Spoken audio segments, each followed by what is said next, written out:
क्या आप भी लोगों की राय से डरते हैं? क्या दूसरों के सामने अच्छा इंसान बनने की कोशिश में खुद को भूल गए हैं?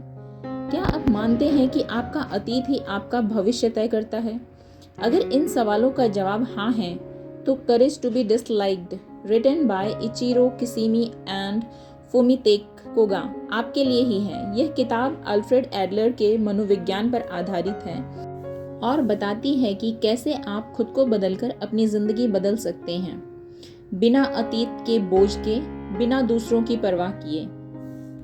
आइए समझते हैं इसे विस्तार से। पहला पॉइंट, मैं ऐसा ही हूँ क्योंकि मेरा बचपन खराब था। ये बहाना अब नहीं चलेगा। हमारी बार बार सोच होती है कि हमारे बचपन के अनुभव, हमारे माता पिता या समाज ने हमें जैसा बना दिया वैसे ही हम रहेंगे। लेकिन एडलर कहते हैं अतीत का असर नहीं, बल्कि हम उसका क्या मतलब निकालते हैं वह मायने रखता है। फॉर एग्जाम्पल, अगर आपको बचपन में बार बार टोका गया तो आप या तो डर कर चुप रहने लगे या फिर जिद्दी बन गए। अब हालांकि आप चुन सकते हैं कि आप कैसे रिएक्ट करना चाहते हैं, इसलिए अपने पास्ट को दोष देना बंद करें। दूसरा पॉइंट, लोग मुझे पसंद करेंगे या नहीं, ये डर छोड़िए। हमेशा लोगों को खुश रखने की कोशिश करते हैं।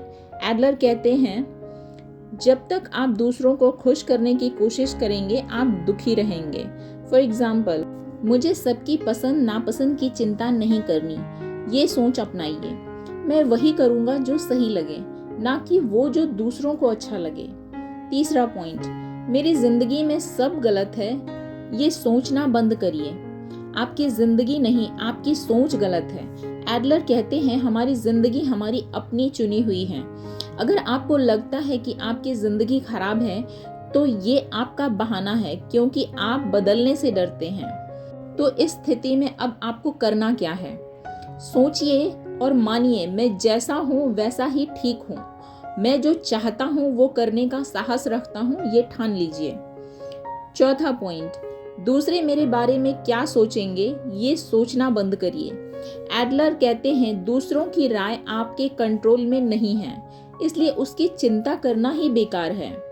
फॉर एग्जाम्पल, अगर कोई आपकी बुराई करता है तो समझिए कि ये उनकी समस्या है, आपकी नहीं। मैं सिर्फ अपना काम ईमानदारी से करूंगा, बाकी सबकी राय मेरी जिम्मेदारी नहीं है। नंबर 5, मैं नाकामयाब हूँ, ये सोचना बंद करिए। ऐसा नहीं है। हम अक्सर अपनी गलतियों को अपनी पहचान बना लेते हैं, लेकिन एडलर कहते हैं आप अपनी गलतियों से बड़े हैं। आपने कोई गलती की, ये एक ह्यूमन नेचर है। गलतियां हर इंसान करता है, लेकिन उसे अपनी पहचान नहीं बनाना चाहिए। फॉर एग्जाम्पल, आप ये समझें कि मैं फेल हुआ हूँ, लेकिन मैं फेलियर नहीं हूँ। हर गलती मुझे एक नया सबक सिखाती है। नंबर 6, मुझे किसी की जरूरत नहीं, ये सोच भी गलत है। एडलर कहते हैं इंसान एक सामाजिक प्राणी है, हमें एक दूसरे की जरूरत पड़ती ही है, लेकिन ये जरूरत डिपेंडेंस नहीं होना चाहिए, बल्कि एक सहयोग की भावना होनी चाहिए। क्या करें? मैं दूसरों की मदद करूंगा, लेकिन उन पर निर्भर नहीं रहूंगा। मैं अपने रिश्तों को कंट्रोल नहीं करूंगा, बल्कि उन्हें संभालूंगा। ऐसी सोच होनी चाहिए। नंबर 7, मेरी जिंदगी का मकसद क्या है, ये आप खुद तय करें। एडलर कहते हैं जिंदगी का कोई बाहरी मकसद नहीं होता, आप खुद अपना मकसद बनाते हैं। समझते हैं कैसे? मैं वो करूंगा जो मुझे खुशी देता है। मैं अपनी जिंदगी को अपने हिसाब से जीऊंगा। Final thought on this book, साहस रखो और अपनी जिंदगी में बदलाव लाओ। करेज टू बी डिसलाइक्ड पढ़ने के बाद आपको एहसास होगा कि आपकी जिंदगी आपके अपने ही हाथों में है।